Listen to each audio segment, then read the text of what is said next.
어릴 때 아이들은 부모의 손길이 없으면 제대로 살 수가 없습니다. 그래서 부모님은 아이들을 떼놓고 싶어도 떼놓을 수가 없습니다. 아마 아이 키우는 엄마들의 제일 큰 소원이 무엇일까 물어보면 하루라도 아이 없이 혹 달지 아니하고 좀 편안하게 어디 갔다 왔으면 좋겠다.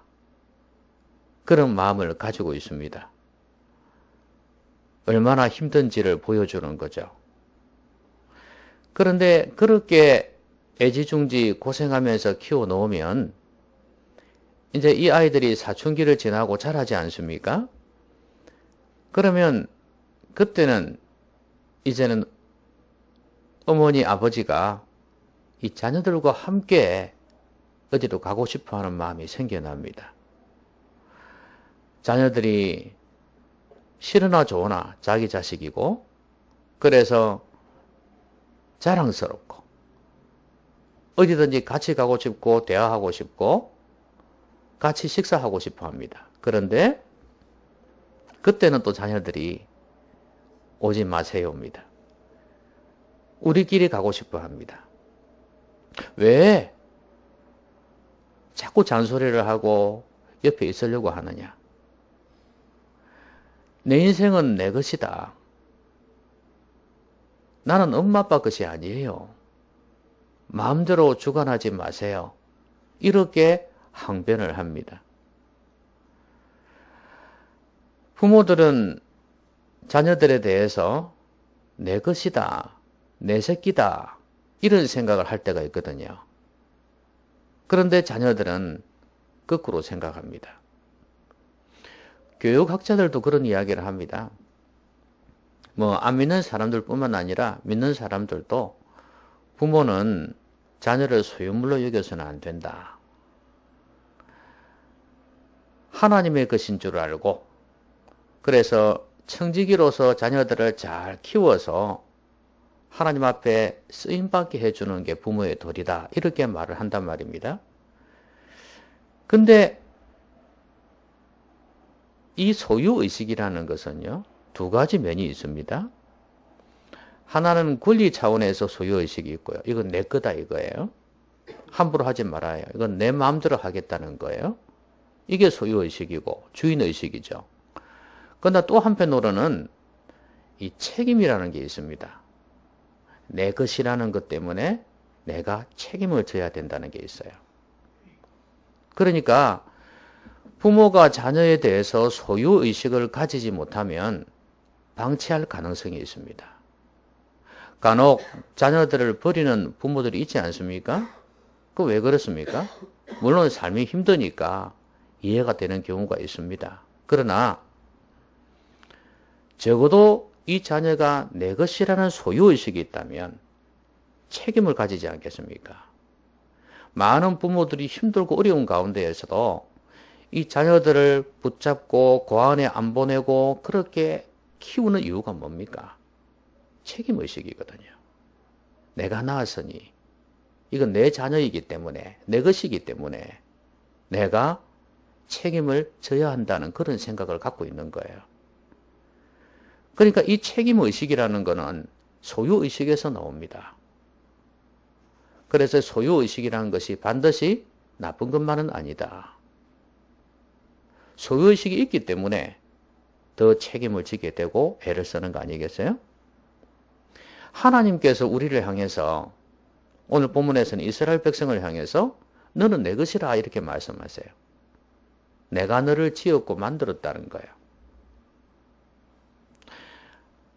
이렇게 생각하면 권리 차원에서 하나님은 우리를 로봇처럼 그냥 마음대로 그냥 조정하고 마음대로 쓰시기 위해서 우리의 인격과 우리의 이익과 우리의 즐거움은 다 뺏어간 채 그냥 폭군처럼 우리를 마음껏 조종한다고 생각하기 쉽습니다. 그러나 절대 그렇지 않습니다. 이것은 하나님의 권리도 있지만 하나님의 책임을 말씀하시는 거예요. 내 것이다 이거예요. 내 자녀다 이거예요. 내가 만들었고 내가 낳았다는 거예요. 그러니 내가 책임을 지겠다는 것입니다. 하나님께서 우리를 향해서 너는 내 것이다 이렇게 말씀하시는데 여러분들은 그걸 인정합니까? 사춘기의 청년들이 부모에 대해서 나는 부모 것이 아니에요. 내 마음대로 살고 싶어요. 좀 자유를 주세요. 그러는 것처럼 여러분들은 하나님 앞에서 그런 마음이 없습니까? 좀 나를 내버려 두세요. 얽어매지 말고 좀 자유하게 해주세요. 이런 생각을 가지고 하나님을 대하지 않습니까? 부모가 섭섭하듯이 하나님도 섭섭할 거예요. 내가 너를 어떻게 낳았고 어떻게 키웠는데 그렇게 섭섭한 소리를 하냐 하는 것처럼 하나님께서도 그렇단 말이에요. 그래서 우리는 내가 하나님의 자녀라는 이 확신을 가지고 살아야 합니다. 하나님을 인정하는 믿음이 있어야 될 뿐만 아니라 이것을 확신하고 살아야 됩니다. 근데 성도들 가운데 내가 하나님의 것이라는 이 확신이 없는 사람들이 많아요.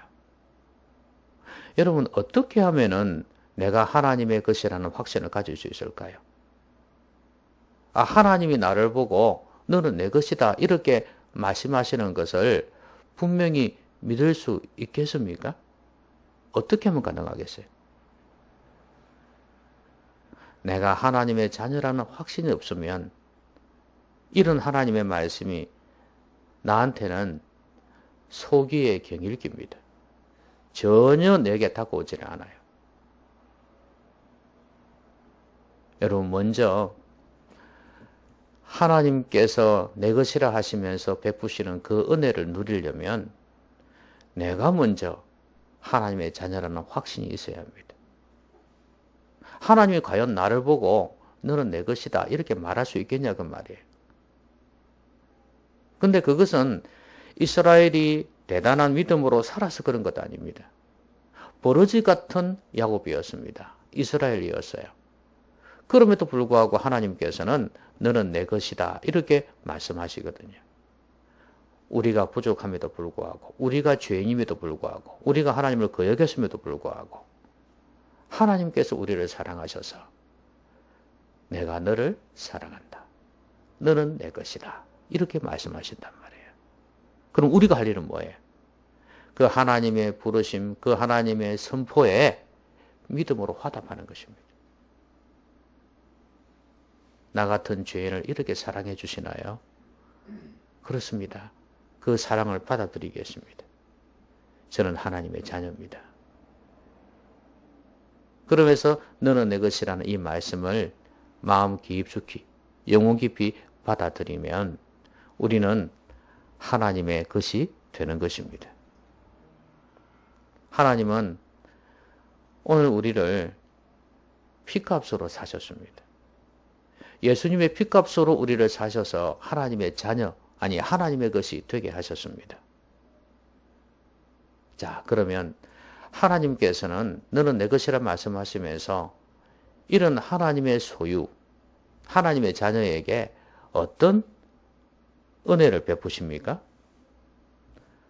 오늘 여기에 보니까 내가 물 가운데로 지날 때 내가 너와 함께 할 것이라. 강을 건널 때 물이 너를 침몰하지 못할 것이며 내가 불 가운데로 지날 때 타지도 아니할 것이요 불꽃이 너를 사르지도 못하리니 그랬습니다. 물과 불을 통과할 때 너를 해치지 못하게 하겠다는 거예요. 내가 너와 함께 해서. 여러분 여기에서 물이란 것은 그리고 불이란 것도 다 위험입니다. 위험한 것들인데 또 장애가 될 수 있는 것들이고 우리를 해칠 수 있는 것들입니다. 근데 이것들 가운데에서 내가 너와 함께 해서 아무 해를 받지 않게 하겠다는 거예요. 여러분 물이 없다는 이야기입니까? 불이 없다는 이야기입니까? 물과 불이 있다는 이야기예요. 고린도전서 10장 13절에 보면 이런 말씀이 있지 않습니까? 사람이 감당할 시험이 없다. 감당하지 못할 시험이 없다 그랬죠. 너희가 시험 당할 점에 또한 피할 길을 내사 너희로 능히 감당하게 하신다고 그렇게 말씀하셨죠. 그러니까 시험이 있다는 거예요. 시험이 있어요. 강물이 밑으로 흘려 내려가면서 그냥 쉽게 내려가는 게 아니고 바위를 만날 수도 있단 말이에요. 어떨 때는 엄청난 바위가 있을 수도 있습니다.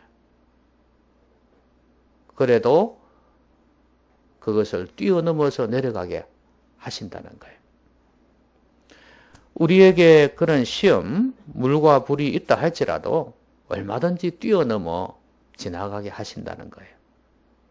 감당치 못할 시험 당함을 허락지 아니하신다 그랬어요. 시험 당할 점에 또한 피할 길을 내신다고 그랬어요. 여러분, 하나님은 전능하신 분이기 때문에 그렇습니다. 얼마든지 뛰어넘게 하십니다. 왜냐하면 하나님이 함께 하시기 때문에 그렇습니다. 내가 너와 함께하여. 이게 자녀의 특권 아닙니까? 부모는요, 자녀가 어디를 가는지 알고 싶어 해요. 그냥 특별한 이유 없어요. 그냥 관심이에요. 사랑이에요. 어디 가노 묻고 싶어 하고, 어디서 뭐 하는지 알고 싶어 해요. 간섭하려고 그런 게 아니에요. 그러니까 몸은 못 가니까 뭐예요? 마음이라도 가 있기 위해서 그런 거예요. 하나님께서는 우리의 삶에, 자녀에게 늘 함께 하고 싶어 해요. 그래서 어디서든지 하나님은 함께 하십니다. 근데 우리처럼 뭐 공간을 초월해서 어디 날아가면 참 좋겠지만 우리는 그렇게 안 되잖아요. 우리처럼 이렇게 능력이 없으면 몰라도 하나님은 전능하신 분이지 않습니까? 흔히 하나님은 안 계신 곳이 없다. 무소부지하시다고 그러지 않습니까? 하나님은 어디든지 계시는 분이에요. 그러니 우리가 물 가운데 있든 불 가운데로 지나든 늘 거기에서 함께 하시는 겁니다. 하나님의 은혜입니다. 성도의 특권이에요. 자, 하나님은 여러분들과 늘 함께 하기를 원하십니다. 그래서 하나님이 여러분의 삶 가운데 지금도 함께 하신다는 걸 믿고 하나님을 영접해 드리시기를 바랍니다. 여러분의 삶의 자리에, 현장에 모셔드리란 말이에요. 하나님께서 거기에서 일하실 수 있도록 해드리라는 거예요. 그때마다, 물 가운데 있을 때마다, 불 가운데 있을 때마다 하나님 앞에 기도하시기 바랍니다. 하나님을 찾고 거기에서도 말씀을 묵상하면서 하나님께서 일하시도록 인정해 드리십시오.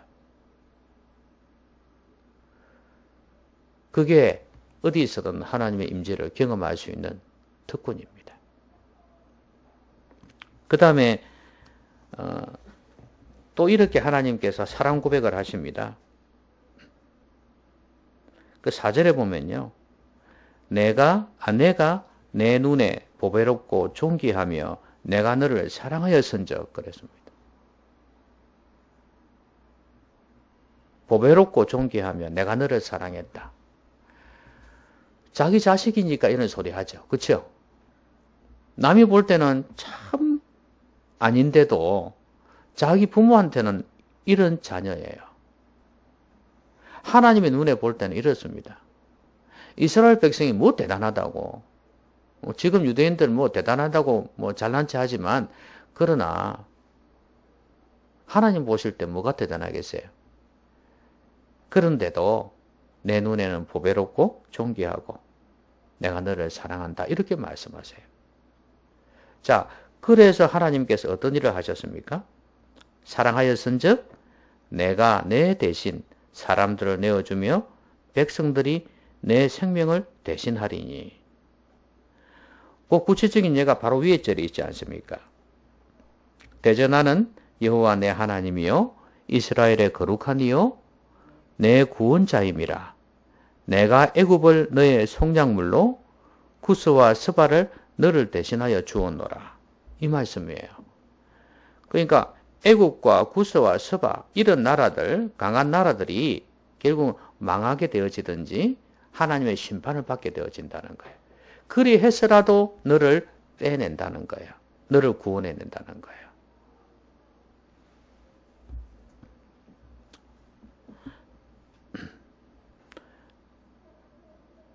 하나님께서는 하나님의 자녀를 위해서 다른 그 어떤 것을 희생하는 것도 아깝지가 않다고 말이죠.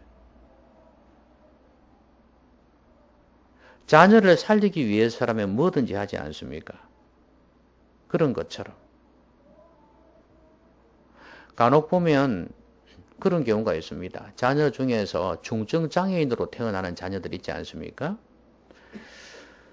그런 경우에 어떤 부모들은 이제 도저히 키울 자신이 없다 해서 이제 그런 시설에 맡겨버리고 이제 새로운 삶을 사는 경우도 있죠. 도저히 안 되겠다 싶어요. 특히 여성 혼자인 경우에는 더더욱 힘드니까 그런 경우가 있습니다. 그러나 또 다 그런 건 아니에요. 또 어떤 사람들은 그 힘겨운 십자가를 지고 그 자녀들을 뒤수발하는 거예요. 일어나지도 못해. 누워있고 그런 중증장애인인데도 그렇게 해요. 그러니까 자기 전 인생을 갖다가 희생하는 거죠. 어릴 때부터. 얼마나 큰 희생입니까?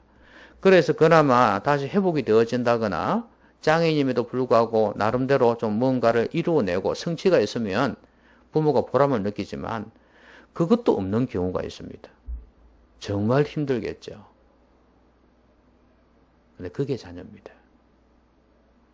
어떤 대가를 지불해서라도 도와주고 싶고 해주고 싶은 게 부모 마음이에요. 그게 안 돼서 그렇지. 순간순간 부모니까 인간이기 때문에 얼마나 안 좋은 마음이, 부정적인 마음이 들겠습니까? 그럴 때마다 또 다잡고 또 다잡고 도와주는 거 아니겠어요? 이 부모예요. 우리 하나님께서도 그렇다고 말이에요. 어떤 것을 해서라도 자녀는 보호하고 싶다고 말이에요. 그래서 이 구스, 스바, 애굽이라는 이 나라들을 희생해서라도 하나님의 백성을, 자녀들을 보호하고 싶은 거예요. 다른 것 희생해서라도. 이게 하나님 아버지의 심정입니다. 우리가 이 세상 살면서 그런 생각할 때가 있습니다. 세상에 많은 믿지 않는 사람들, 비신자들이 잘 살고 많은 돈과 권세를 가지고 있는 거 볼 때가 있지 않습니까? 그런데 하나님께서 너는 내 것이라 말씀하시고 하나님께서 굳게 붙드는 하나님의 자녀를 위해서라면 그것들 좀 얼마든지 이용하실 수가 있다고 말이에요. 하나님의 영광을 위해 사는 백성이 될 때 하나님 기뻐하시는 삶을 사는 그런 성도가 되어질 때 그걸 위해서라면 내가 다른 세상 사람들의 것 어떤 것이라도 얼마든지 갖고 와서 너에게 베풀어 줄 수 있다 그 말씀이에요. 어떤 희생을 해서라도. 근데 하나님께서 그럴 능력이 없습니까? 네? 그럴 능력이 없나요? 이 세상의 모든 것이 사실은 다 하나님 거잖아요. 자기들 입장에서 볼 때는 하나님이 왜 뺏어가? 이렇게 생각할 수 있지만 그거 하나님 거예요. 그렇죠? 그들의 생명까지도 하나님의 거예요. 그러니까 자기들 것인 줄 알고 그렇게 하나님 앞에 오만을 떨지만 전부 다 하나님은 내 것이라고 말씀하세요. 내가 내 걸 가지고 하는데 왜? 응? 너희들에게 잠시 맡겨놓은 것뿐이다. 내 자녀들을 위해서 내가 쓰겠다는데 왜 가져와? 이렇게 하신다는 말씀이에요. 할 말이 없어요, 사실은. 인간의 눈으로 바라보니까 불공평할지는 몰라도 하나님께서 보실 때는 너무 공평한 거예요. 하나님께서는요, 직접 수직 이동을 해서 주실 수도 있지만 다른 사람들이 가지고 있는 거, 다른 나라가 가지고 있는 것을 끌고 와서 수평이동 시켜서 줄 수도 있는 분이에요. 여러분 참 하나님의 자녀의 특권이 큽니다. 그죠? 여러분 이걸 보면서 다시 한 번 더 생각해 보지 않겠습니까? 그러면 나는 진짜로 하나님의 것이냐? 순간순간 이런 특권을 나열할 때마다 내 자신을 한 번 더 점검해 보는 거예요. 이렇게 좋은 하나님인데, 이렇게 좋은 자녀의 특권인데, 그럼 나는 하나님께서 보실 때는 내 것이다. 이렇게 말씀하시고, 나는 그걸 받아들여서 그 하나님을 체험하고 있는가 하는 거예요. 여러분, 하나님의 것 맞습니까? 핏값으로 우리를 주고 사셨어요. 그 예수님을 진실로 믿고 내가 죄인됨을 고백하고 내가 예수님의 그 십자가를 위해서 나를 위해서 죽으셨다는 걸 내가 믿으면 나는 하나님의 자녀가 되는 거 아니에요. 이제 그러면 우리는 주님의 것이 되는 것입니다.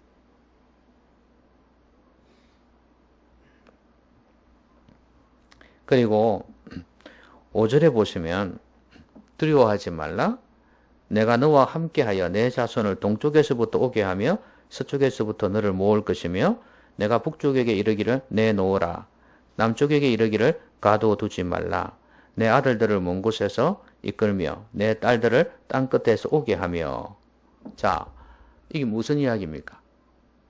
하나님의 백성들을 이제 다시 불러 모은다는 말씀 아니겠어요? 얼마나 많이 이방민족으로 인해서 흩어져 있습니까? 그렇죠? 북쪽 이스라엘도 망하고 그 다음에 남쪽 유다도 망해서 바벨론 포로로 끌려가기도 하고 여기서도 지배를 당하고 있고 그렇죠? 또 그 이전에도 얼마나 숱한 민족의 침탈로 인해서 여기저기 흩어져 있었습니까? 그렇죠? 애굽에도 끌려갔을 거고 구스 서바에도 끌려갔을 겁니다. 그런 백성들이 있을 겁니다. 곳곳에 흩어져 있었을 겁니다. 그걸 디아스포라라 그러죠. 자, 이렇게 곳곳에 끌려져 간 이 이스라엘 백성들이 이제 한 곳으로 돌아온다는 거예요. 하나님께서 그들을 끌어낸다는 거예요. 아마 가장 큰 것은 바벨론일 것입니다. 바벨론에서 직접 이제 지배를 당하고 있으니까 바벨론에 끌려갔던 그 많은 사람들을 다시 돌아오게 한다는 거예요.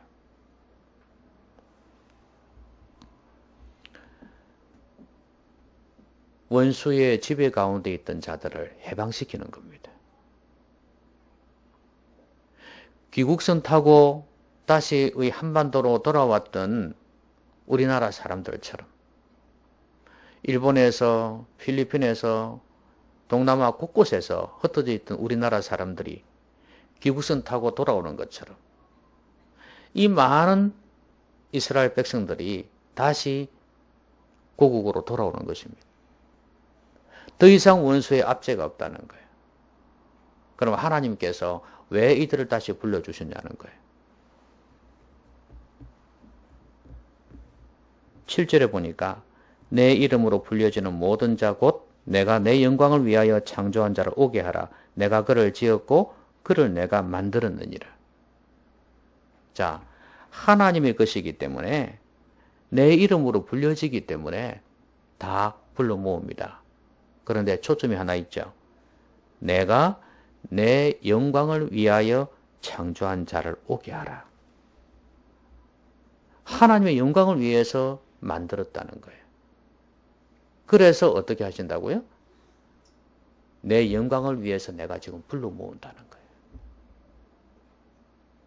여러분, 원수의 지배 가운데 있을 때에는 하나님의 영광을 드러내기가 너무 힘듭니다. 이렇게 갈갈이 찢겨지고 흩어져 가지고는 절대로 이들이 하나님의 영광을 드러낼 수가 없어요. 그래서 한 자리로 모으는 것입니다. 하나님의 영광을 드러내도록. 뭐예요? 내가 너희들을 구원해냈다는 거. 이걸 드러내도록 하기 위해서. 여러분 한번 보세요. 8절을 보시면 이 하나님의 영광을 드러내야 될 이유를 설명하고 있습니다. 눈이 있어도 보지 못하고 귀가 있어도 듣지 못하는 백성을 이끌어내라. 이제 이스라엘 백성을 이끌어내라는 거예요. 그러면 9절 보십시오. 열방은 모였으되 모였으며 민족들이 회집하였는데 그들 중에 누가 이 일을 알려주며, 이게 이 일을 알려준다는 것은 미리 이스라엘 백성들이 다시 회복될 것이라는 걸 누가 알려줬냐 이거예요. 그리고 이전 일들을 우리에게 들려주겠느냐. 옛날에 내가 행한 그 놀라운 일들, 그것들을 누가 들려주겠냐 이거예요. 그들이 그들의 정인을 세워서 자기들의 옳음을 나타내고 듣는 자들이 옳다고 말하게 하여 보라. 이들은 이렇게 한다고 해서 할 수가 없다 이 말이에요. 못한다 그 말이에요. 내니까. 전능하신 하나님이니까 미리 이들이 구원받을 수 있도록 해방시켜 줄 것이라고 미리 알려주는 거 아니냐 이거죠. 안 그렇겠습니까? 이 세상의 정치 흐름, 국가의 판도를 어떻게 다 알겠어요? 하나님이니까 그걸 알고 미리 말씀하신다는 거예요. 내가 너희들을 구원하겠다. 여러 선지자를 통해서 말씀하셨지 않습니까? 그러니까 너희들을 구원하겠다. 이렇게 알려줄 자가 어느 우상이, 어느 이방신이 그걸 알려줬냐 이거예요. 못한다 이 말이에요. 정인 세워가지고 해봐라. 그게 합당한 말이 되겠냐? 안 된다는 거예요. 그러면서 10절 한번 보십시오. 나 여호와가 말하노라. 너희는 나의 정인, 나의 종으로 택함을 입었나니 이는 너희가 나를 알고 믿으며 내가 그인 줄 깨닫게 하려 함이라. 나의 전에 지음을 받은 신이 없었느니라. 나의 후에도 없으리라. 자, 하나님이 어떤 분이신지를 알고 믿고 깨닫게 하시기 위해서 이렇게 하셨다고 말씀합니다. 너희는 나의 정인이다 이거예요. 이런 놀라운 일들, 원수에게서 다시 회복되어진 이 놀라운 일들을 경험해서 하나님의 영광을 위해 창조했다 그랬죠? 하나님의 영광을 드러내게 하시기 위해서 그런 거예요. 너희들은 나의 정인이다 이거야. 지금 내가 이렇게 하는 거 봐라 이거예요. 정인은 보지 않고서는 전할 수가 없는 거 아니에요. 그죠? 목격자가 돼야 될 거 아니에요. 그러니까 이 놀라운 일들을 내가 미리 말씀을 했고 내가 지금 행하고 있고 나중에 행하게 된 이 놀라운 일들을 너희들이 전해라는 거예요. 정인이 되라는 거예요. 이게 바로 하나님의 영광을 위한 것이고 하나님을 드러내는 거 아니겠습니까? 하나님은 하나님 같은 분이 전에도 후에도 없었고 없을 것이라는 거예요. 나 곧 나는 여호와라. 나 외에 구원자가 없느니라. 그러니 너희들이 고레스가 너희들에게 은혜를 베푼 것도 아니고 내가 너희들을 구원했으니 이제 너희들이 알려라 이거예요. 12절에 보니까 내가 알려주었으며 구원하였으며 보였고 너희 중에 다른 신이 없었나니 그러므로 너희는 나의 증인이요 나는 하나님이니라. 여호와의 말씀이니라. 과연 태초로부터 나는 그이니 내 손에서 건질 자가 없도다. 내가 행하리니 누가 막으리요. 지금 하나님께서는 이스라엘을 구원하는 해방시키는 이 엄청난 일을 하시면서 어느 누구도 할 수 없는 일이라는 것을 말씀하십니다. 하나님이 어떤 분이신지를 보여주시면서 알고 깨닫고 믿게 하시기 위해서 이렇게 하신다는 거예요. 여러분, 우리는 원수에게서 구원받았죠. 원수에게서 해방을 받았습니다. 마귀한테서, 마귀의 지배 가운데 있던 우리가, 마귀의 종로로 타던 우리가 여기에서 구원을 받았습니다. 이거 누가 할 수 있겠냐 이 말이에요. 이스라엘 백성을 바벨론에서 다른 강한 나라에서 끄집어내는 거 어느 누구도 할 수 없었듯이 우리가 이 마귀의 권세, 바벨론이 영적으로 보면 그 세상이잖아요. 예? 음부라고 하기도 하고 요한계시록에 보면 지옥이기도 하고 그래서 이 마귀의 권세에서 이 세상의 굴레에서 거기서 끄집어낼 자가 누구냐 이 말이에요. 여러분 전도해봐서 알지만 정말 힘들어요. 누가 그렇게 할 수 있겠어요? 하나님이시니까 가능한 거예요. 예수님의 보혈의 능력이 바로 이것입니다. 보혈의 능력, 부활의 능력이 우리를 마귀의 권세에서 끌어낸 것입니다. 여러분, 우리가 구원받았다는 게 얼마나 엄청난 것인지 몰라요. 내가 그냥 교회 다니고 믿는다 이런 차원이 아니란 말이에요. 하나님의 능력으로 우리를 구원해낸 거예요. 십자가의 보혈의 능력. 하나님이신 예수님이 십자가에 죽으시면서 죽으셔야 할 정도로 엄청난 일이었습니다. 그 십자가의 보혈의 능력과 그 다음에 부활의 능력으로 우리를 구원해 주신 것입니다. 무엇 때문에? 하나님의 영광을 위해서. 이 하나님을 드러내라고. 이 세상에 유일하신 하나님, 이 하나님을 증거하라고 우리를 부르신 거예요. 구원해내신 거예요. 그러려면 이걸 먼저 깨달아야 돼. 너희가 나를 알고 믿고 깨달아야 된다. 그랬죠? 내가 너희들에게 보여주었다. 알려주었고 구원했고 보여주었다. 그러니까 내가 그 구원을 체험하고 깨닫는 게 참 중요해요. 그리고 하나님이 하셨다는 걸 믿는 게 중요해요. 그럴 때 우리는 이 하나님을 증거할 수 있다. 그 말이죠.